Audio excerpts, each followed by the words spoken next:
Ward 63 பெத்தானியபுரம் EB காலனியில் புதிய நியாய விலைக் கடை. இது வாடகை கட்டடத்தில் இருந்துச்சு. இது வரைக்கும் கூட்டுறவு பண்டக சாலை, பாண்டியன் கூட்டுறவு பண்டக சாலையை சேர்ந்தது. இங்கே 9 கடைகள் இருக்கு. இந்த 9 கடைகளுமே வாடகை கட்டடத்தில் தான் இருந்தது.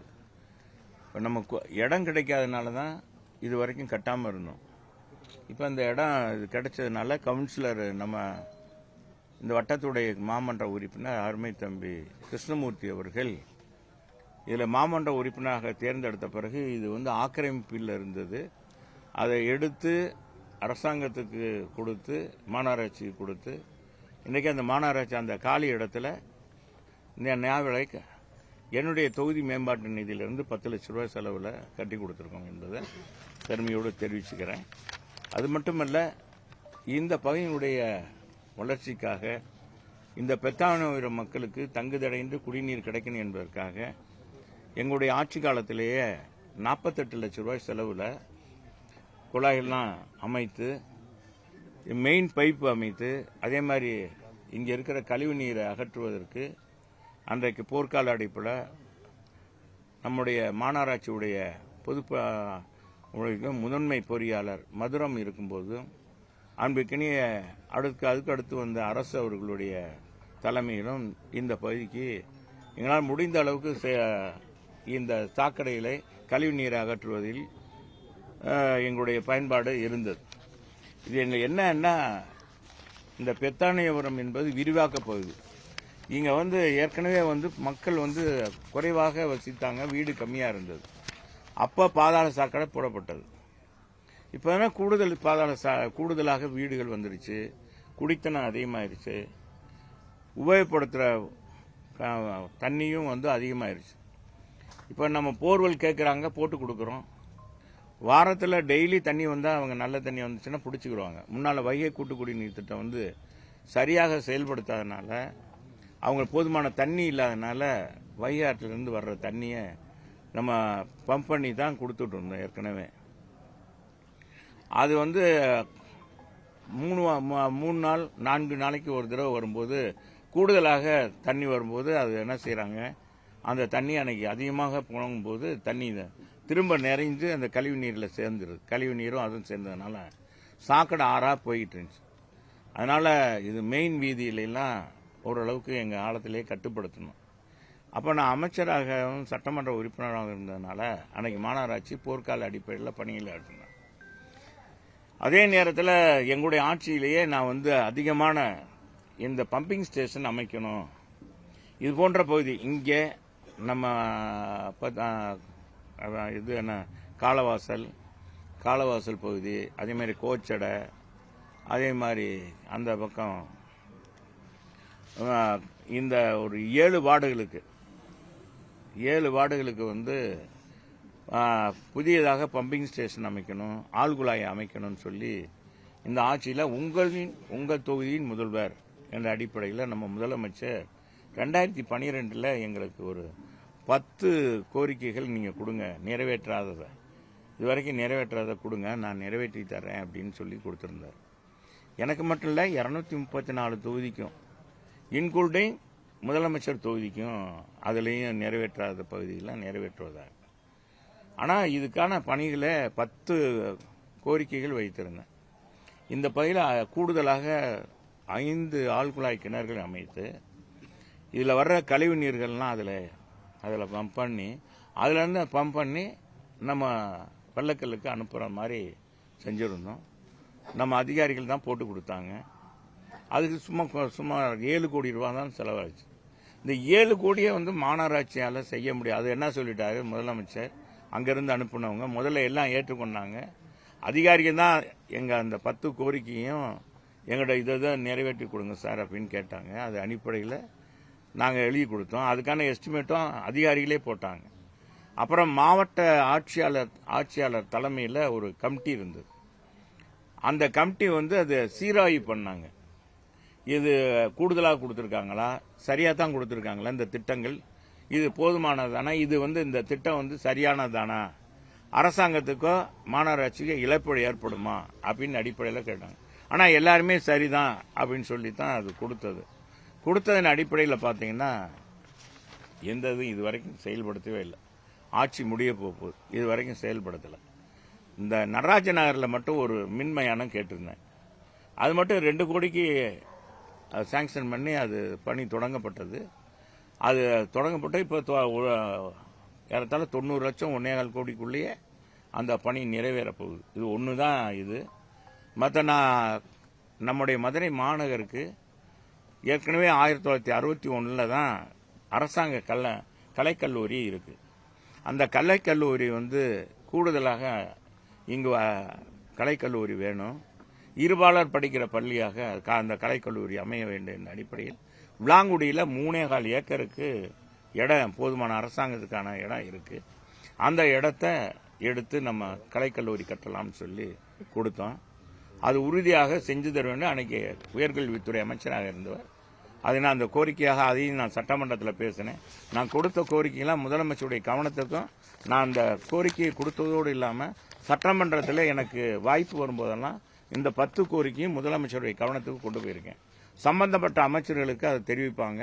அந்த அமைச்சர் உடனே இங்கே கேட்பார். அதே மாதிரி பாத்திமா நகர் தானப்பா இந்த உயர்மட்ட மின்னழுத்த கோபுரம் லைன் வருது 110 kV. இது என்ன செய்யுதுன்னா, கிராமங்கள்ல இருந்து வர்றாங்க, வீடுகளுக்கு விருந்தா வர்றாங்கன்னா இந்த பிள்ளைய போய் மேலே விளையாடுறவங்க பெரியவங்க ரேசா கையை தூக்குனாலே கரண்டை பிடிச்சா ஆள் இறந்துடுறாங்க. அப்போ அந்த உயர்மட்ட அந்த இது தாழ்வான அந்த கம்பி தடத்தை அந்த மின் தடத்தை பூமிக்கடியில் கொண்டு வரணும்னு கொடுத்தோம். அதுவும் செயல்படுத்தலை. அதுக்கு 5 கோடி ரூபா 3.25 கோடி ரூபா ஒதுக்குனாங்க.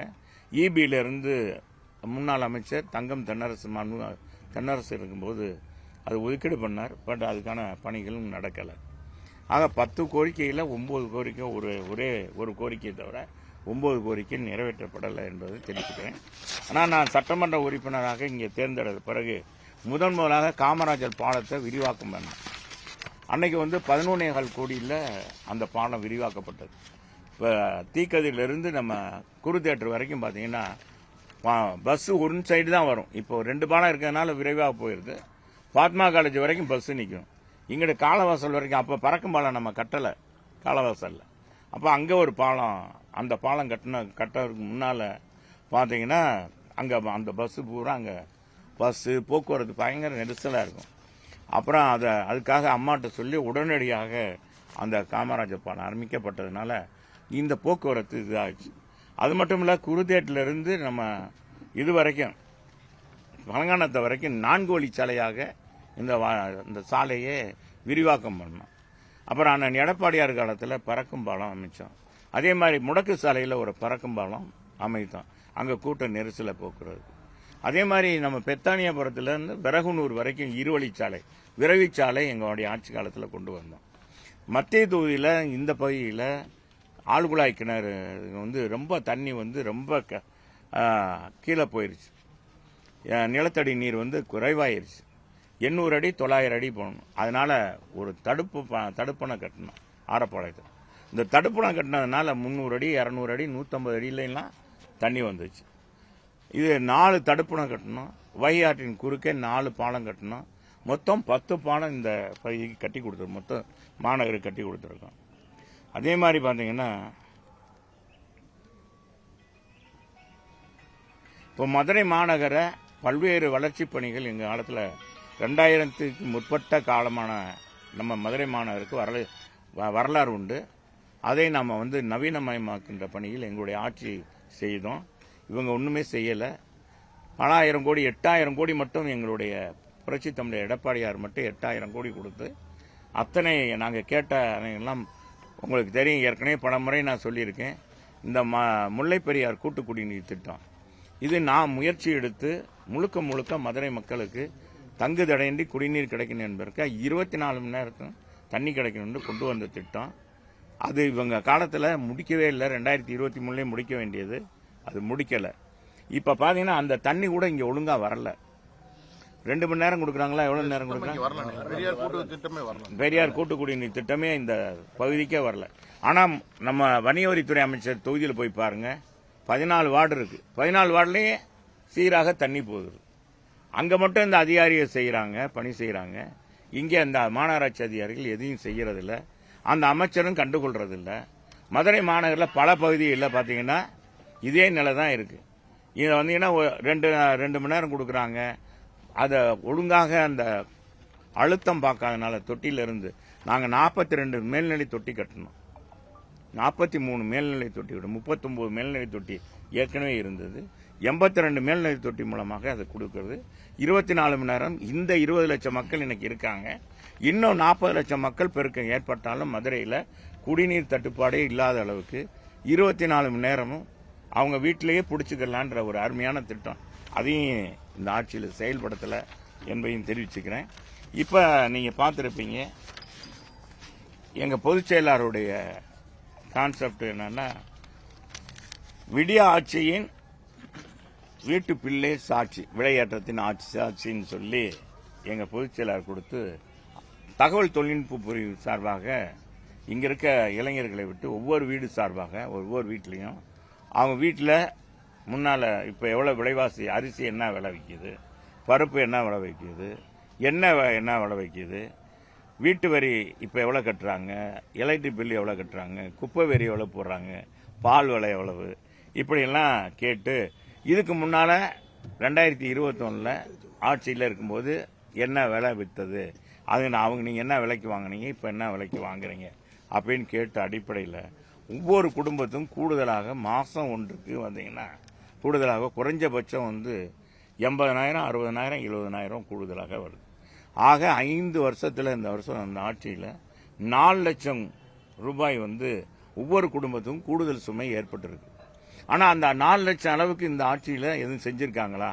இப்போ மாணவர்களுக்கு மடிக்கணியில் இலவசமாக கொடுத்தோம் நாங்கள், இவங்க கொடுக்கல, அவங்களுக்கு தெரியும்.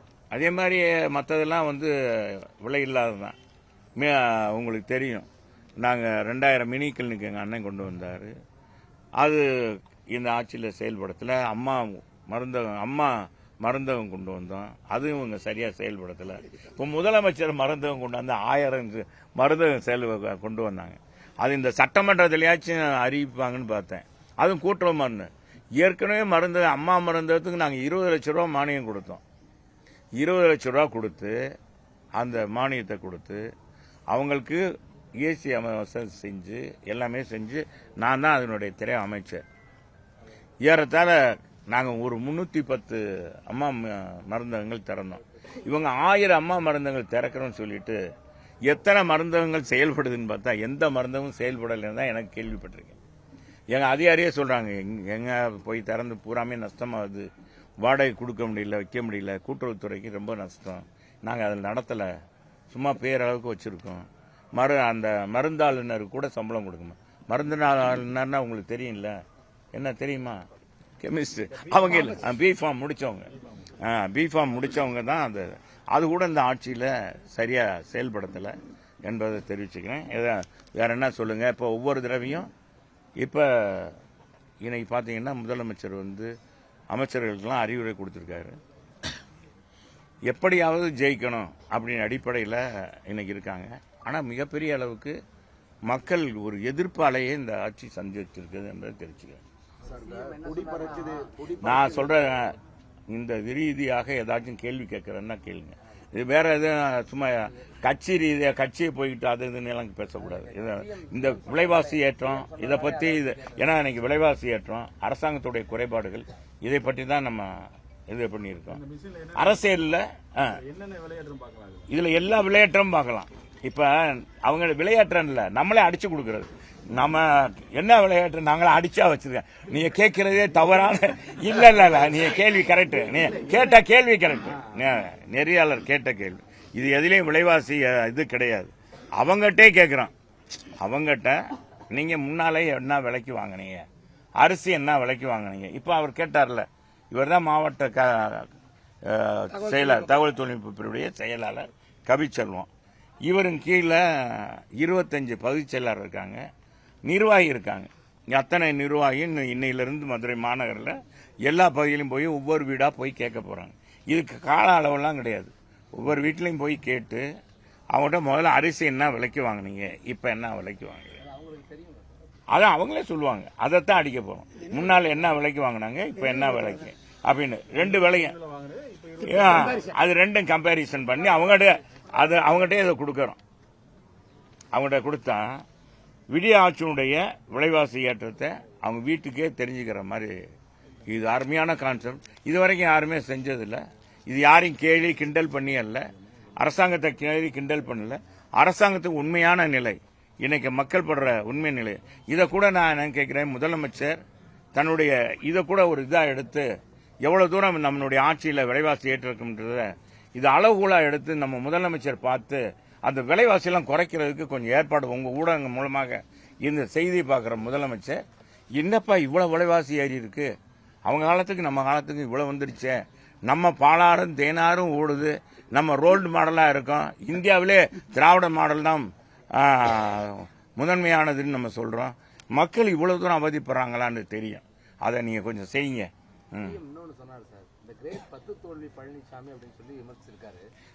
இது நான் என்ன சொல்றேன், திமுக மாதிரி தோல்வி கண்ட இயக்கம் கிடையாது.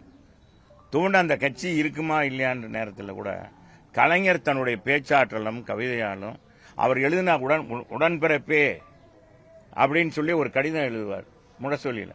அந்த கடிதத்தின் மூலமே அந்த கட்சியை வளர்த்தார்.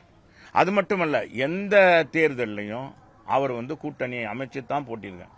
கூட்டணி அமைச்சு போட்டிட்டும் கூட அந்த கட்சி செயலிழந்திருக்கு. ஒரே ஒரு தொகுதியில் நம்ம முதலமைச்சர் 91 ஒரு தொகுதியில் ஜெயிச்சார். அப்புறம் அதையும் ரிசைன் பண்ணிட்டாரு. அதனால திமுக தோல்வியை பற்றி திமுக பேசவே கூடாது.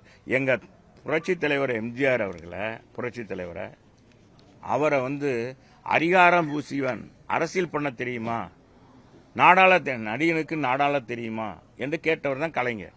அன்றைக்கு கேட்டாங்க. அப்படிப்பட்ட கலைஞரை 3 தேர்தலில் கோட்டை பக்கமே வரமுடாமல் செஞ்ச புரட்சி தலைவர் எம்ஜிஆர். அண்ணா திமுக மாபெரும் வெற்றி. முதல் 129 சட்டமன்ற தொகுதி, அடுத்து 80ல் ஆட்சியை கலைக்கிறாங்க. 2 நாடாளுமன்ற தொகுதியில் தான் நாங்கள் ஜெயிக்க முடிஞ்சது. 38 தொகுதியில் திமுக வெற்றி. திமுக காங்கிரஸ் கூட்டணி வெற்றி பெற்றது. அதை வச்சுட்டு கலைக்க சொன்னாரு. அன்னை இந்திரா காந்தி கலைச்சாங்க. எங்க தலைவர் வேற எங்கேயும் கேட்கல, 234 தொகுதிக்கு போனாரு. நான் என்ன தவறு செய்தேன், என் ஆட்சியை ஏன் கலைத்தார் அப்படின்னு சொல்லி கேட்டார். 177 தொகுதியில் அதிமுக வெற்றி பெற்றது. நீங்க இன்னைக்கு சொல்றீங்களா பெரிய கட்சியெல்லாம் உங்க கட்சியில் உங்க கூட்டணியில் சேரும். அன்னைக்கு அப்படிதான் காக்கா தேக்கா, குமரி ஆனந்த், நம்ம பான் நெடுமாறன் அப்படி ஒரு கட்சி தொடங்கியிருந்தாரு. அப்புறம் சின்ன சின்ன கட்சியெல்லாம் சேர்ந்தாங்க. அவங்கள வச்சுட்டு தான் எங்க தலைவர், எங்க புரட்சி தலைவர் மக்களை சேர்ந்தது. அதுதான் திமுக தோல்வியை பற்றி பேசுவது அர்த்தமற்றது என்பதை நான் தெரிவிக்கிறேன். தாங்கள் பின் தன்னுடைய கையை பிறன் கையையும் பார்க்கணும், முன்கையை மட்டும் பார்த்துட்டு இன்னைக்கு வெற்றியை மட்டும் பார்க்க கூடாது. இத எல்லாருக்குமே நான் என்ன சொல்றேன், இல்ல மோடிஜின்னு அவரு ஒரு எதிர்கட்சி தலைவரை தண்ட சரக்கு இல்ல தம்பி, சரக்கு இல்லைன்னா என்ன செய்வாங்க, இந்த சண்டை தான் போடுவாங்க. நான் என்ன சொல்றேன், இந்த விலைவாசி ஏற்றத்தை பத்தி சொல்றேன். நம்ம முதலமைச்சரோ அமைச்சர்கள் இத்தனை பேர் இருக்காங்க, அவங்ககிட்ட சொல்லுங்க, எங்க இதில் விலைவாசி குறைஞ்சிருக்கு, நாங்க மாணவர்களுக்கெல்லாம் மடிக்கணினி கொடுக்குறோம், எல்லாருக்கும் மருத்துவ வசதி செஞ்சு கொடுக்குறோம் சொல்லுங்க. யாராச்சும் ஒரு அமைச்சர் சொல்ல முடியுமா விலைவாசி குறைஞ்சிருக்குன்னு சொல்ல முடியுமா? எந்த அமைச்சரும், மதுரைக்கு நான் சொல்றேன் 10,000 கோடிக்கு எங்க இதில் 10 ஆண்டுகள் நான் அமைச்சராக இருந்தேன், 10,000 கோடிக்கு மேல பணிகள் நடந்திருக்கு. ஒரு பணி சொல்லுங்க, குறிப்பிட்டு சொல்ற அளவுக்கு இந்த ஆட்சியில நிறைவேற்றிருக்காங்களா? நீங்களே சொல்லுங்க, மதுரைக்கு என்ன செஞ்சிருக்காங்க. இப்ப 2 பாலத்தை சொல்லுவாங்க. இந்த 2 பாலமே எங்க காலத்திலேயே போடப்பட்டு எல்லாமே வரைபடம் எல்லாம் நிதி எல்லாம் ஒதுக்கி எல்லாம் காலி பண்ணி அது எல்லாமே எல்லாம் வச்சிருந்தோம். இவங்க அது போட்டாங்க, அவ்வளவுதான், வேற ஒன்றும் இல்லை. அதுவும் நாங்க கொண்டு வந்தது தான். புதுசா மதுரைக்கு எதுவுமே, நம்ம மதுரை 2 அமைச்சரை சொல்றேன், மற்ற அமைச்சர்களும் அவங்கவுங்க தொகுதி அந்தந்த மாவட்டம் தான் எனக்கு தெரியும். எந்த மாவட்டத்திலும் இன்னைக்கு மக்கள் மிகப்பெரிய கொந்தளிப்புல இருக்காங்க.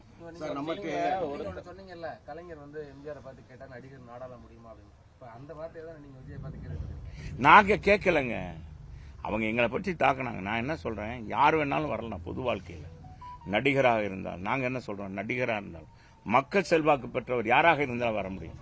ஆனா எங்க தலைவர் அந்த இயக்கத்துக்கு ஏன் கலைஞரை முத அவர் ஜெயிக்கிறதுக்கு காரணமாக இருந்து எங்க தலைவர் போய் 53ல வேலை பார்த்தவர். அதுக்கு அவர் துணைவியார் சாக பிழைக்க கிடக்குறாங்க, அது இறந்துட்டாங்க.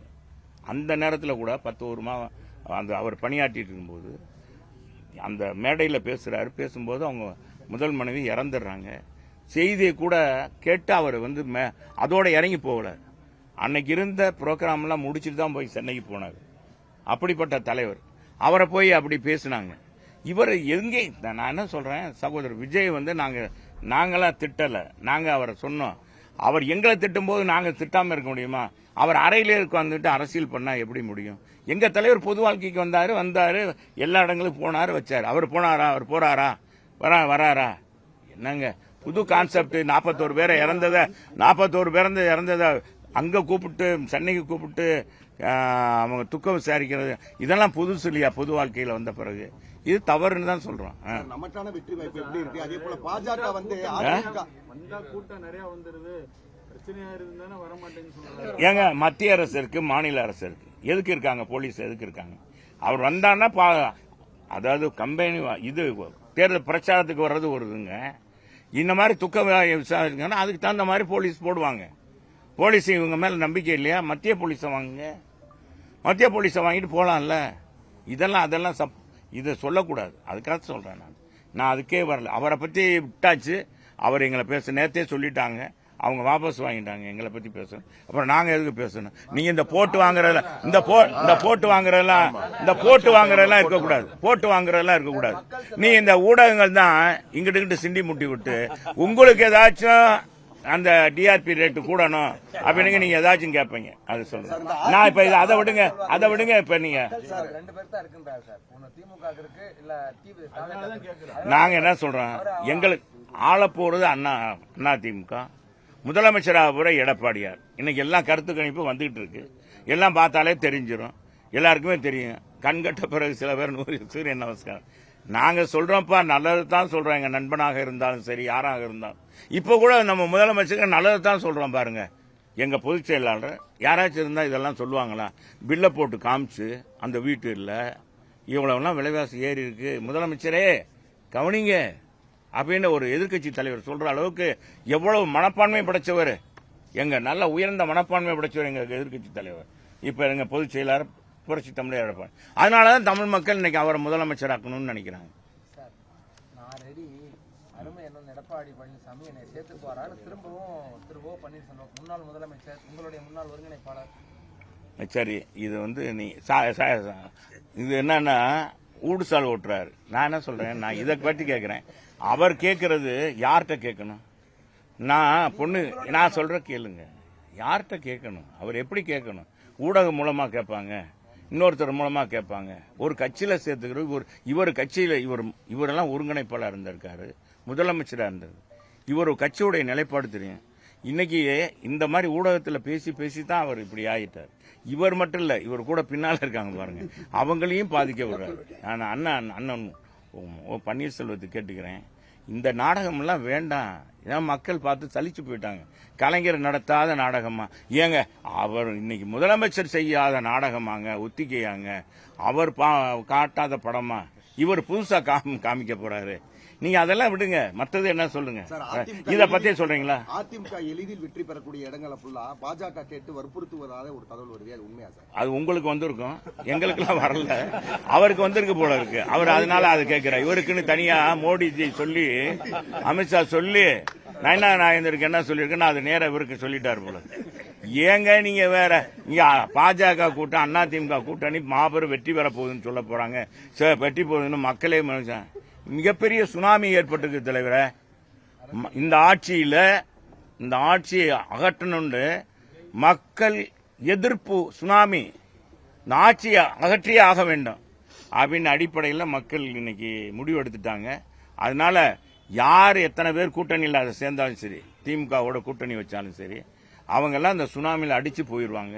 அது உண்மை, அது உறுதி. சரி, போதும்.